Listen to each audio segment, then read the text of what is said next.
feel like I'm starting to realize about myself that whenever I don't post a review video during Booker season for like a full week, that it's just because I'm having a really hard time figuring out my feelings for the book that I'm next supposed to review.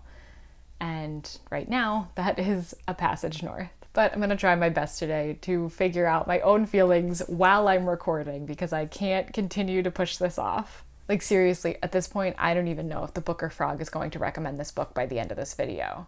Like I can't decide if I'm for or not this book. I didn't want to say against, but then that sentence just didn't make sense.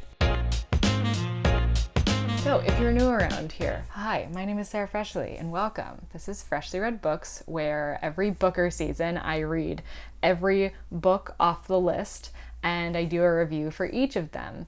And today I am doing book number, why did I start that sentence when I literally had no idea what number I was? Hold on, 6. This is my 6th video book from the list that I'm doing a review on.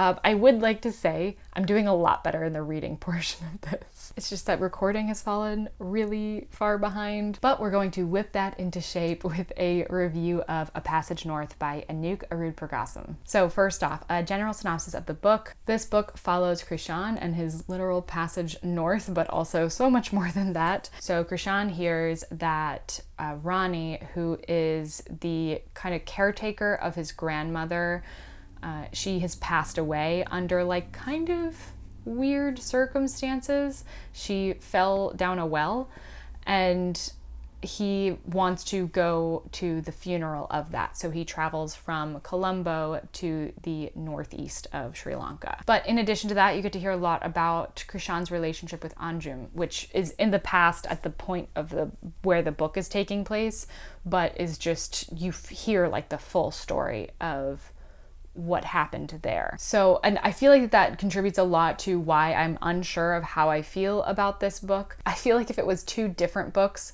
I would have better appreciated it, like having one book that's about Krishan and his relationship, and then a separate book that's this journey north and more about Rani and his grandmother. But I guess I understand why it was put together. Like some of the points that were kind of brought up or thought by Krishan during the portions that were more about him and his relationship were points that could be related back to the main storyline as well. And this idea of like death and grief and change and loss.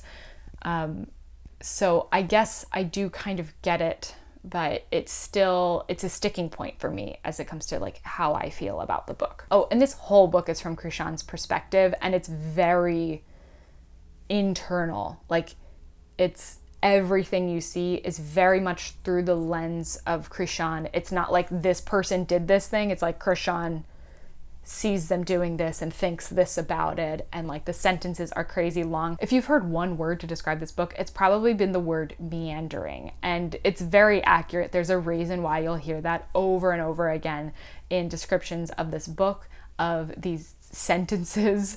It's definitely, that is the feel.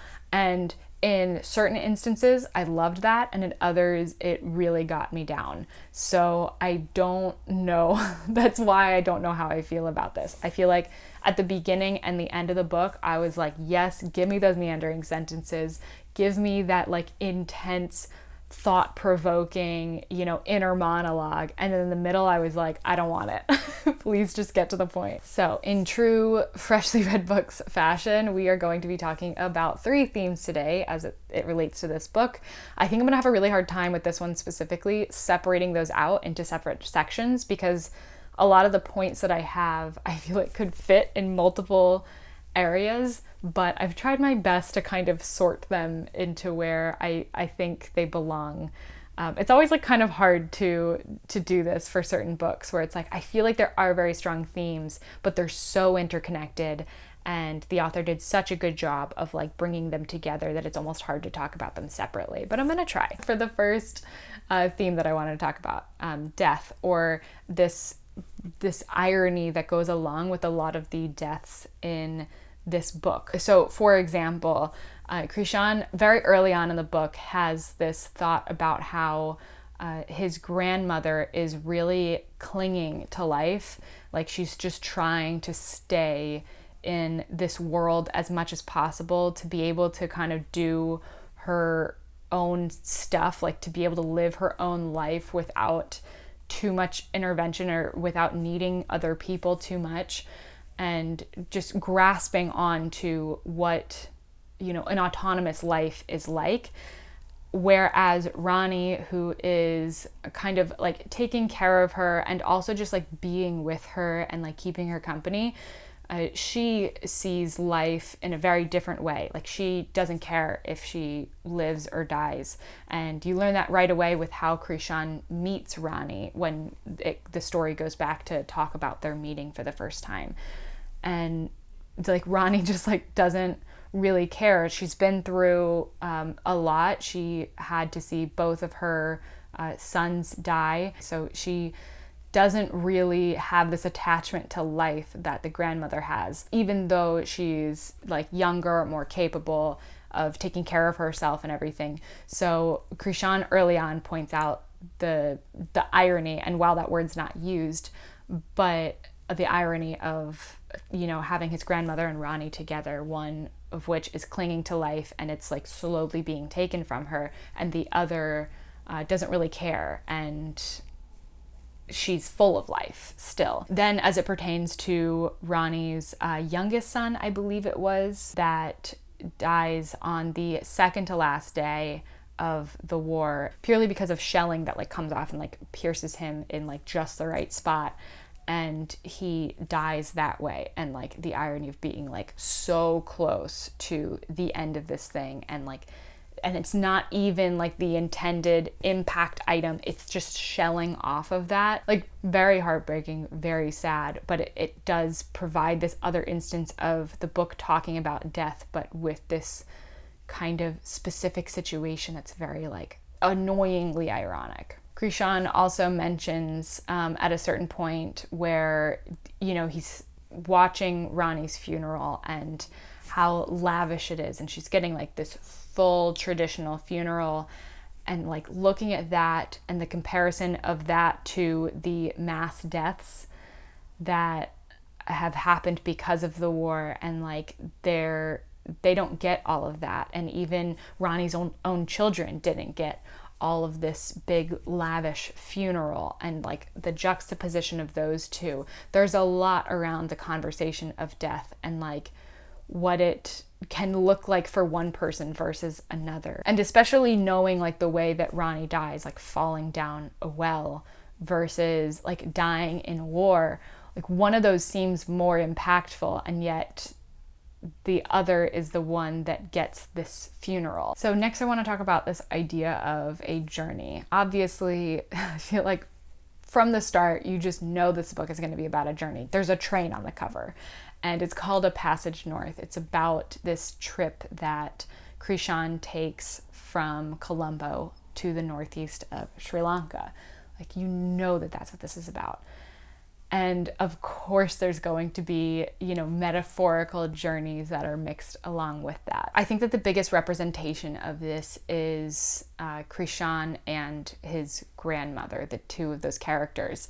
And I really saw this after watching an interview that Anuk did, and it's on YouTube. I'll link it below if you want to watch the full interview. It's really good. But in it, he talks about how he set out to write a book that was just about a grandparent-grandchild like relationship, and that slowly, you know, other things started seeping in, specifically like the war started seeping back in. He didn't want to write about the war again as he had in the past, but that it was almost impossible not to. But of course, still at the core of the story, we do have that grandparent-grandchild relationship that's represented here. And something he said in the interview like really stuck with me about how he likes the idea of that relationship, because where the grandparent is still trying to just like cling to the life she had, and where she's slowly, you know, losing the ability to do certain things, she's losing agency. Krishan, at the same time, the grandchild, is gaining these things for the first time. He's, you know, gone to college now, and he's really like joining the world in the way that somebody with like full autonomy, full agency does at that age. So while his grandma is like kind of leaving the world, and her world becomes smaller and smaller and smaller, his is getting like larger and larger. And it's that mixture happening together.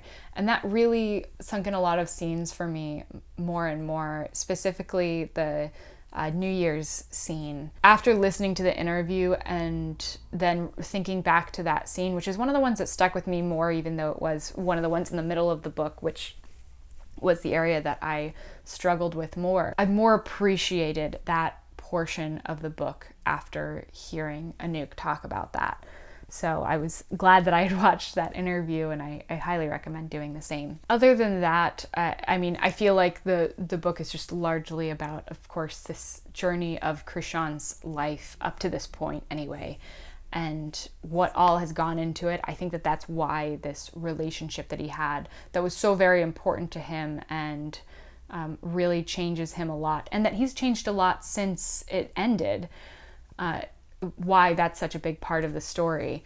And it is interesting to read a book that's written in this way, that is so much through the lens of the main character, I guess, like of Krishan, that it's really unlike any other first person book I've read.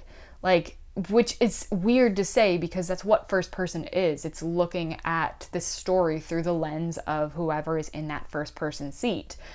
But the way it works with Krishan, you feel so much more of his awareness of things, and then through that, like everything else that's happening. And him to talk so much about that, about his own awareness, but then to also talk about how other people like have this same awareness, and this idea that, like, you know, those other people could be looking at the same sequence of events and be seeing it and interpreting it, and it could have different meaning in their life. It's a very interesting way to bring the pieces of this story together, and to have Krishan be such a strong character, and to really follow like all of his thoughts fully, which I think is what makes people describe this book as meandering, and what makes it boring in certain parts, or I don't know, it's hard to continually hold that interest throughout the entire book, because you're just following somebody's thinking, and it can be exhausting. Like, it can be exhausting to just live in those thoughts like all the time, and to have them be so philosophical maybe but just so in depth all the time. It can be exhausting, and I think that may be why a lot of people struggled with this book, why I struggled with this book. But now to shift into the last thing I wanted to talk about, which is this theme of change. There's a lot of this idea of acceptance of a change that happens, and what it means to reject the change versus accept it, like when one should reject it versus accept it. And obviously a big part of that is, you know, goes right back to the theme of death that runs through it, accepting that somebody has passed away. That's a big change that happens in everyone's life that person was in. And so it's talked about a lot in those areas, like coming to terms with that and what a funeral means in those terms. But he also talks about like this idea of a culture that is slowly shifting, or that maybe the government is really pushing to shift, like away from certain cultures and certain traditions that groups of people may have, and then the ability of people to come together and just like reject that change and be like, no, like we are going to find the small ways that we can keep this alive in our life while still, you know, going forward and living. But we're not just going to like forget about this. We're not just going to accept this change just because you want it. Like, this is us, this is who we are. And really like the whole conversation around that idea as a whole was very interesting, and probably, I don't think it was my favorite. I think the ending was my favorite part of the book. I thought it was written very beautifully. But if I could just like pick one passage for everyone to read, I think it would be that one, because it just took a different look at a big topic. It was a very thought-provoking section. Like, that was one of those sections where I felt like I had to stop for a second and just like think. And I love a book that makes me feel like I have to do that, like that makes me want to do that, just stop and think. And then another little instance of this change aspect was, and this kind of ties into the journey as well, like, you know, you're on this journey of life and these changes happen to you over time. Like, you might have different viewpoints than you had when you were younger, or there might be different things that you want in life. Like, many things can change about you, but Krishan points out that it's kind of funny that you can see so much of yourself and be like, oh yes, I've definitely changed. But if you haven't like talked to another person in a while, you kind of assume that they just stay the same person and that they don't change, like because they're just exactly who they are in your memory. But of course, they at the same time have been living their own journey and doing their own things, and you know, the best of things may have happened to them and the worst of things may have happened to them, but you know for sure that they have changed since before, you know, when you knew them earlier. And while this obviously isn't a new thought, I just like that it was incorporated into the book, and I like when this awareness is made about other people, that, you know, they can change separate from you. Like, they don't have to be in your life to continually change. And I think that a lot of books, especially ones that are set in first person and that include like long time spans, you don't really get to see that in the other people. And while I don't think you see it a ton in this book, it is talked about and discussed, especially as it pertains to Anjum, since that is like the relationship that Krishan is thinking back on, and then he's thinking about like who she might be now. Okay, so I think that was everything that I wanted to talk about as it pertains to this book, and now I am at the point where I need to decide whether or not I would recommend it to you, to the viewers, whether I think you should read it or not. And I think I'm going to give it a tentative ribbit, because I do recommend this book because there's not really anything like it that I've read before, and I think that says a lot on its own. And I don't think that necessarily means, you know, like, I don't think any book that I've read that's not like anything else is something that I should be recommending to everybody. But in addition to that, it's got a lot of good insights and good moments that I think make up for the ones where I found it dragging a bit more. But I will say that if you prefer plot-driven stories, then I probably don't recommend this to you, because this is very strongly character-driven, and more specifically, it's Krishan-driven. Like, it is a lot of being in one person's mind. But if that's something that you hear and you're like, ooh, that sounds good, then like, you'll love this book.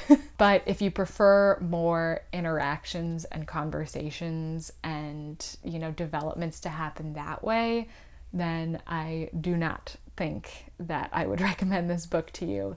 So, you know, take this ribbit with a grain of salt is what I'm saying. Anyways, that is going to do it for this video. I hope that you enjoyed it. I hope this helped in some way collect your thoughts on A Passage North if you've already read it, or if you're thinking about reading it, I hope it helped as well. And if you have read it, please let me know what you thought about the book in the comments, and we can talk about it more. I've been like eagerly trying to find more and more people talking about this book on YouTube because it was so hard for me to formulate my own opinion about it. I wanted to see other people that were able to do that. And actually, speaking about that, 2 reviews that I would highly recommend from people that are a part of this little community that talks about Booker books is Bob the Booker and Kieran from Katie Books. which I will link both of their videos in the description as well. So definitely check those out for a more well-rounded perspective. My opinion probably lies right in the middle of what their opinions are. So it could be fun to see, you know, both sides of that spectrum. Anyways, I hope you enjoyed this video, and if you did, please do consider subscribing, and I will see you in the next one. Bye.